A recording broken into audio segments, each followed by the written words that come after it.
Hey everyone, this is Chris, and you're listening to One Cross Radio, and today we are rejoined by... Steve! I'm just thinking that Gopher thing where it's like, Alan! No wait, that's Steve! I digress.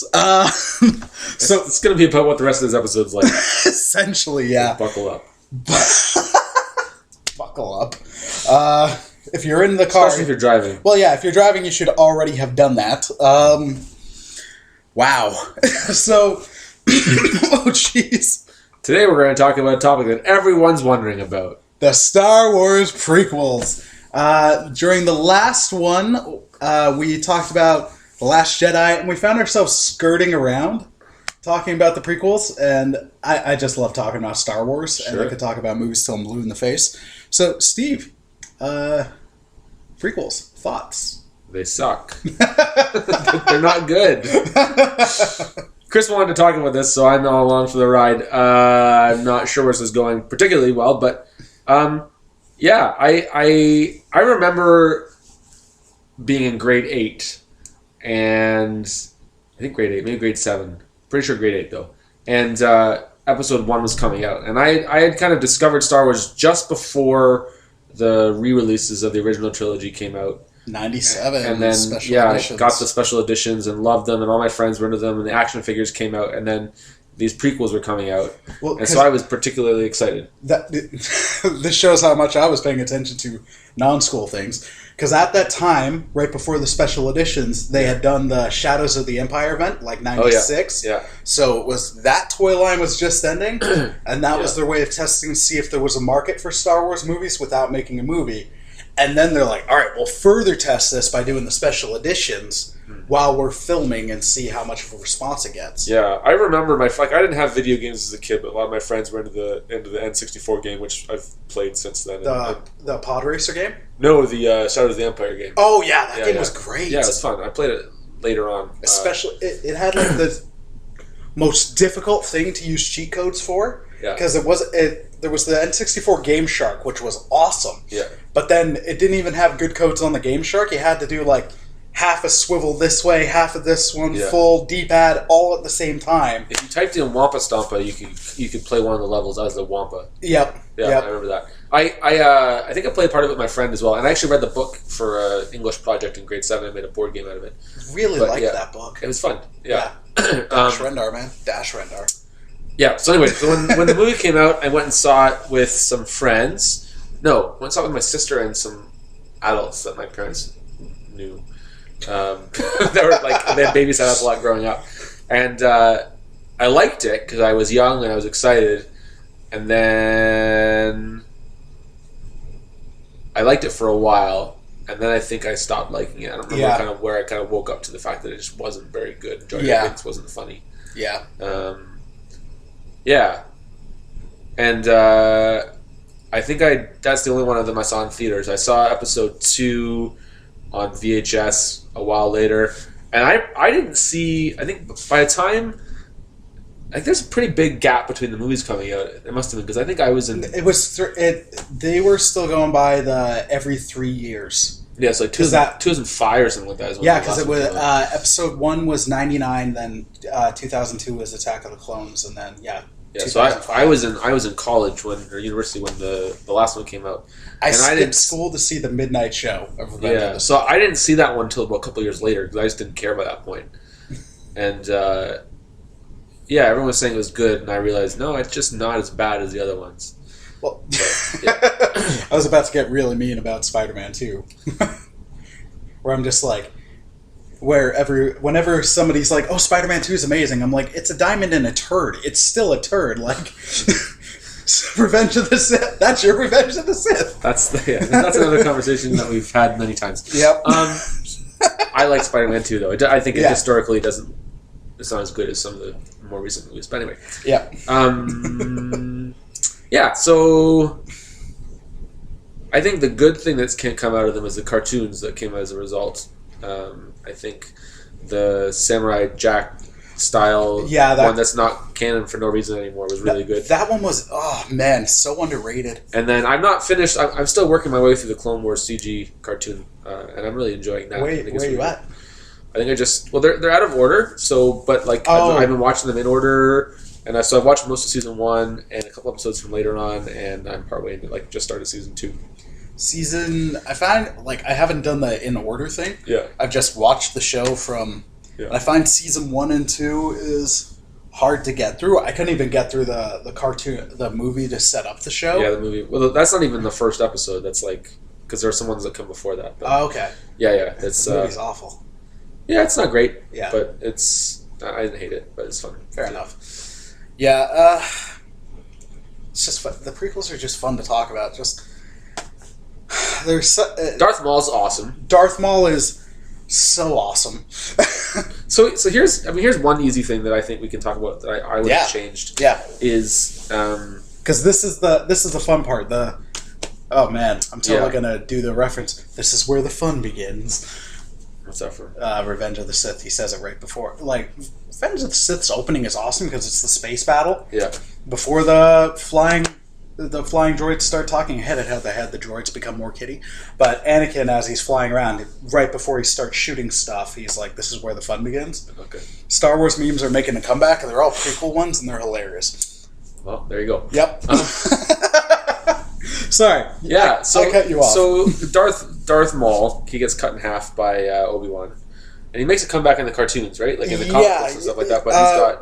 Well, the comics he came back in weren't even canon within the expanded universe at the time. Yeah, they were. But then he came back in the show, which is canon, and it was heavily... His look was heavily influenced by the cybernetic legs, right? Yeah.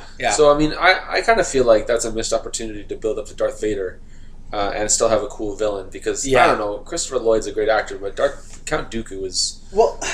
I don't know. And that's where, Attack of the Clones, to me, is the worst of the prequels.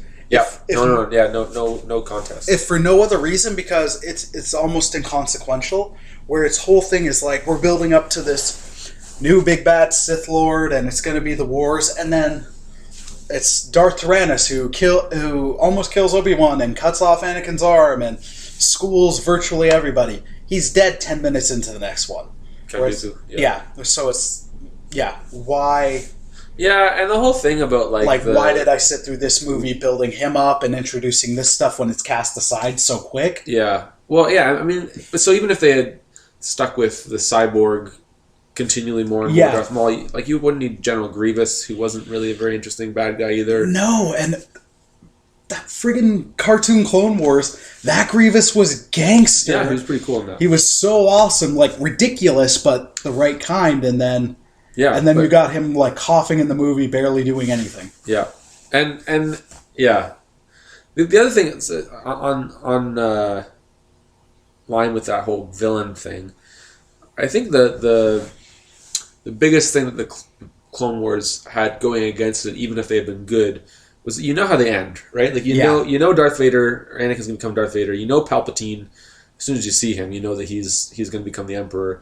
You didn't need to know he was already behind the scenes, right? You didn't need to see Darth Sidious all the way through the first movie. I mean, I think they could have, hinted at him at the end of the first movie like they did, right? And then slowly get to the point where you're kind of there needed to be more mystery, so you don't really know. How does this happen? What's he doing? Is he already a Sith? Is he already bad?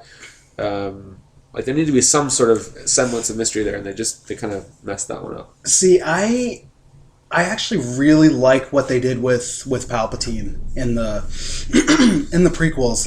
Acting direction aside, Ian McDiarmid to me nailed it in Return of the Jedi, and he did good when he was Palpatine, but then in Revenge of the Sith there was points where it was just he's hamming it up. Yeah. But I chalk that up to Lucas not being the best director. But yeah, I love, or you guys can't see it, but at one point he in mid lightsaber fight. I'm hoping you guys inferred from the noise what kind of face I was making. Yeah.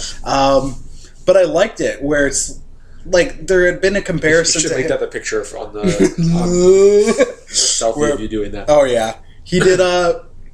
But there had been comparison to him being kind of like an Iago, where he's really manipulating everything. Iago from Aladdin? No, not from Aladdin.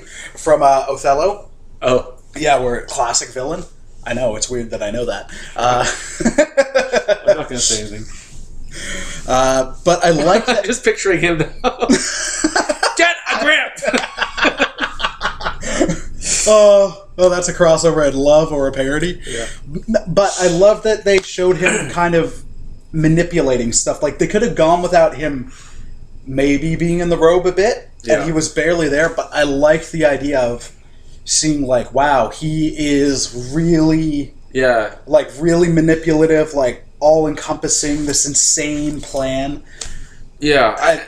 He was a strength, but the whole thing was supposed to make you, like, set up Vader. And, man, it's not until Rogue One that Vader's, like, awesome again. Yeah. So, yeah. And that's the biggest missed opportunity out of these movies for me, like Darth friggin' Vader, who came on the scene in The New Hope, and everybody's like, ooh, he's bad. Yeah. And then he hadn't gotten weakened in the edits in Jedi and Empire yet. So then you had a chance to restore that. They didn't. But Palpatine, like, I liked what they did with his character. Yeah, see, I think, like, part of, and we talked about this in another podcast a little bit, is that all the questions that people had, the things that they wondered about, I feel like they were really fan servicey in the prequels in a way that didn't need to be, and didn't help the movie at all. So, like, for example, one of them is Emperor Palpatine, and similar with Snoke. He's this sort of wizened old character who just is really strong and good at manipulating things. I don't need to see him doing an off-axis twirl with his lightsaber any more than I needed to see Yoda jumping around with a lightsaber. Like, his whole thing is, like, he's very strong with the Force, like, but he's this mysterious, weird character, and it kind of ruins the mystique behind those characters by showing them in action in that way. Especially, I think, the Emperor with the spin move. Yeah. I don't know. It's the same thing with I don't need to know that Boba Fett is the clone of Jango Fett, who is the source of all the clones for the Clone Wars. But while that was fan servicey, and I'll give you that, Jango was, I'll argue, the only time they've gotten, like, bad bum. So, like, he's hardcore, a hardcore cool villain. That Boba Fett in the original trilogy looks awesome, looks gangster, gets killed goes out like a punk. Darth Maul, same thing. They establish him as this amazing fighter. What is with that? Goes out like a punk. Jango, they established as, like, a hardcore cool character. But oh my gosh. But he actually went out pretty cool, where it's like getting decapitated by Sam Jackson. By Mace Windu, yeah. Yeah, by Mace Windu. Where it's like, okay, that's a fitting death to a cool character. So that's... I got sidetracked. Yeah. That's right. And some of the... I'll agree with you, some of the stuff is fan service, but I was thinking about it the other day, the Yoda fight, I kinda... Like, I could have gone without it, but at the same point, the flippy thing makes sense. He's a short, little, like, I just didn't need to see him ever with a lightsaber, ever. Yeah, that's fair. There's no reason for it. That's fair. I know people liked it, but I just think it kind of hurts the core of that character. So if they were to make a Yoda spinoff and it was like Seven Samurai but with Jedi, would you be in? Because that's been a long rumored one. Like, that's been a rumored idea. I'm like, I would be all for that. I think at this point, sure. If they hadn't already ruined him, then I'd be less likely to want that. Fair enough. He's like, it's just like if you go to see one of those old kung fu movies, right? You don't want to see how the old blind guy who's the master learned how to become the master, right? Like, he's just there as the mysterious character. But yeah, the other thing I think is explaining the Force too much with the midichlorians. I mean, nobody argues that. That was stupid. Yeah, nobody... Well, that was the thing, and we talked about it in the last episode. That was, hey, we're satisfied with the solution, with the answer. Yeah. Where it's like, okay, no, how can we express that he is really powerful? Oh, we'll make it science-y. Yeah. And nobody wanted that. Well, I mean, at some level, it makes sense. I hate this, but, like, if everybody... The Force is in everything, and it's in a living force field or whatever... Why can some people manipulate it or use it or experience it more than others? It helps to have... No, it doesn't help. Like, at some level, there's like, okay, that's why. But you don't need it. Like, it doesn't... No one cares. Well, it's almost like the first time I heard of in X-Men the classification system. The alpha level or omega level. Omega level mutant or a level 5 or whatever it is, which when they started busting it out of nowhere and the third awful X-Men movie, The Last Stand, where it's like, they're at level 5. I'm like, what the heck is this from? But Did you know who one of the most powerful mutants in the X-Men is? Who? Iceman. Yeah. Just doesn't know how to use it. But when they show... Stick that in your back pocket. And I think they dive into it when they do like Age of Apocalypse Iceman, where he's nuts. Yeah. Yeah. Yeah. In the awesome Uncanny X-Force by Rick Remender. Yeah. Oh, great run. Read that. Yeah. Back to Star Wars. Yeah, like... So, would you say, is there any good that you take out of them as they are? Yeah, like, I like Darth Maul. I like Ewan McGregor. I like... Qui-Gon Jinn was pretty cool. Yeah. Died. I mean, it's kind of fun seeing Samuel L. Jackson as a Jedi with his purple lightsaber. Yeah. You know what I do like about the not Force Awakens, what's it called? Revenge of the Sith. I like the deleted scenes about the senators realizing things were going badly and starting to start the rebellion. I thought those were kind of cool, but they cut them out of the movie. Yeah. And some of those were really good. And then Yeah. some of the deleted scenes from Revenge of the Sith are just awful. Yeah. Well, yeah. I mean, above all, the biggest problem that these movies had was you didn't like Anakin very much. Like, in order you really needed to be able to say, I like this guy, I empathize with him, and yeah, the Jedi are becoming soft and corrupt, and I can see why he would go against them. But they just made him really whiny, and Hayden Christensen wasn't a good option for it. I mean, Jake Lloyd as a little kid, I was fine, I thought. It wasn't his fault that, and his life has kind of been ruined by it. But yeah, I know. Which is really sad, but I didn't think Hayden Christensen was the right person for the role at all. But just the way that they portrayed him, he was just whiny, like they're animals and I slaughtered them like animals. Like, it's just like so unbelievable. And see, I'll voice an unpopular opinion. I like that scene. Like, that's one of the few scenes out of the one where he's crying after he kills the sand people. Yeah, I dug it. Like, I think he's. I'm not going to say he's the most talented actor because he's not. He's got plenty. I think he's better since then.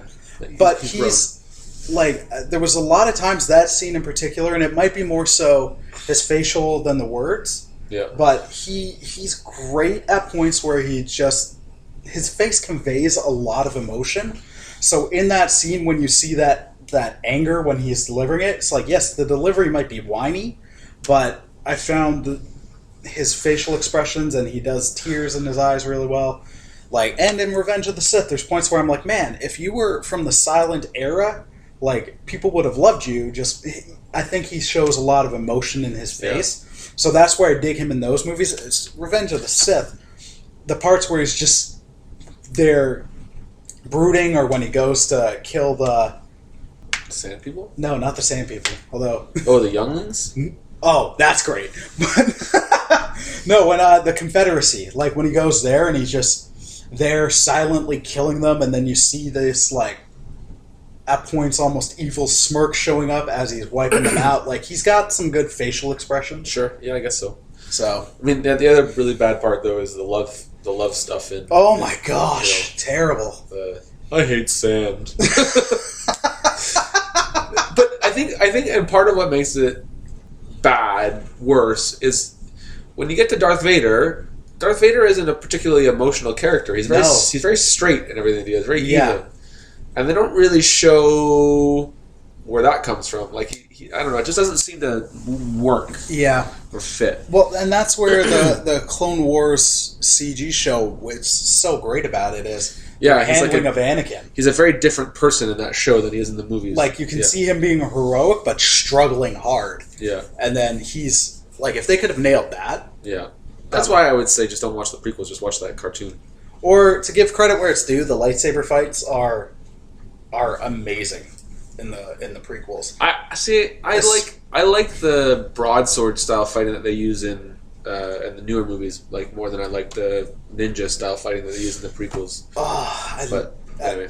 I love the... Yeah, you'll make the argument as over choreography Choreographed. Thank you, Steve. I don't know words. Shout out to Dave Lombardo with I don't know words. Isn't it I know words, guys? Dang it! Yes, it is. It's I know words, guys. Like I love the lightsaber fights. Like Maul's was awesome, but then that's true. That was a good fight. Especially to me, like the best fight of the whole franchise is the Anakin Obi-Wan one, where even when it was getting silly, it was still maintaining its story and its sense of like this is a huge battle. Like it was an emotional battle. It was like okay, this almost makes the rest of the crap I've sat through with these movies almost worth it because this is awesome. I just don't really. I think part of what I didn't like with the fight scenes was they were always on these CG. Like on the Mustafar, whatever those things were in the lava, and then the whole fight scene in the assembly line, and the second one with the robots. Like it just. That's a big problem I have with the prequels in general. Just how much it relied on CGI green screen, and not even good. Yeah, better than the re-releases. Like those don't hold up at all of the original trilogy. Right. Well, yeah, that awful Jabba. Yeah, well, stepping on his tail. What a stupid idea that was. I know. Nobody would have complained if he had just walked behind him and be like, "Hey, Jabba the Hutt has a tail. How do you do that?" Yeah, no. Or even if they had, he stepped over it. Just put his foot across, didn't stand. Yeah, no. Anyway, that's the thing. Whenever I rarely do watch the prequels, and again, I'll revisit through the Andy Cheese cuts. When they're on the Tantive 4 in the hallway. That's where I'm like, they're on a set. Yeah. Like, it stands out like a sore thumb. And then at the end of the third one? Yeah. And I think of poor Ewan McGregor in the second one, where it's like, he's such a great actor, and he's still giving a good performance, even though he's got a terrible beard and the mullet in that one. Like, just awful hair, awful wardrobe choice for that. Yeah. And he looks so good in Revenge of the Sith. Anyways, like, I think of him where it's just... They're using CGI, and you can use CGI. You can use it to enhance the story. Yep. But they're like, okay, we're going to hang a tennis ball off a stick. We're not even going to have an actor here to read the dialogue for you to emote off of. Yeah. Where it's just, okay, act, but you've got nothing to act off of. That's what Ian McKellen did for the Balrog fight in Lord of the Rings, though. Yeah. He had the tennis ball as well. Yeah. So. Kudos to him. Yep. But there were other people there, though, right? I don't know. I'm sure there was. Yeah. That's what would be, and this is... They shot on location on the bridge at Khazad-dûm. So that helped, I'm sure, with the atmosphere. I'm 99% sure that the original Lord of the Rings, like the 3 movies, that's just New Zealand. Yeah, that's just New Zealand. Yeah, they went to Moria. They got the filming rights for it. Tour New Zealand, and then with The Hobbit, 2 of New Zealand's greatest green screens. Yeah.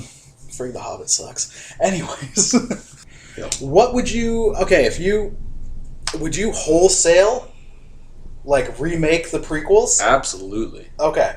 I would be 100% down for some way of doing that allowed for the Clone Wars cartoon to still fit in with it. Right. But yeah, I don't think they're worth salvaging. Like, they're just bad.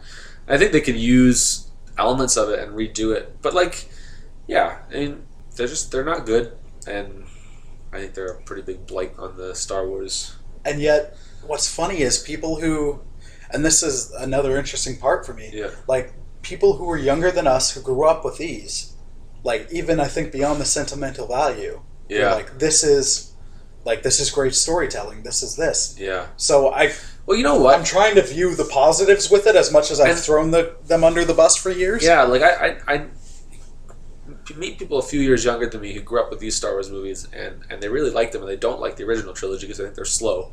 Yeah, and they're wrong. I can see they are a bit slow. You watch that first. Well, go watch Rogue One and then watch like A New Hope right after it and see the difference between the lightsaber fight with Darth Vader. It's a bit disappointing. The 2 old men poking each other with sticks. Yeah. As and that Honest Trailers called it, but that hallway slaughter sequence was amazing. It was awesome, right? So I would love to see. For our next podcast, talking about the Marvel and Fox coming together, or Disney and Fox coming together, if they re-release the original trilogy, I would love to see a new remaster where the only difference is that they've made it a little bit crisper and then they've changed that fight scene. And then maybe make the Death Star special effects more like Rogue One too. But like, right. And I'd love to see them take the bouncing out of when they're showing the cockpits of the X-Wings. It looks like they're on a ride at Disneyland. But like there are definitely things that could be updated in the original movies, but as a piece of history they stand on their own. I think they're really good, whereas the prequels are just dated, and there's not enough that holds them up as good movies. Yeah. I don't know if I'd part of me wants to wholesale remake them. Yeah. But then the thing is, in my mind, the way to do that, then you've got to change the excellent Clone Wars CG show.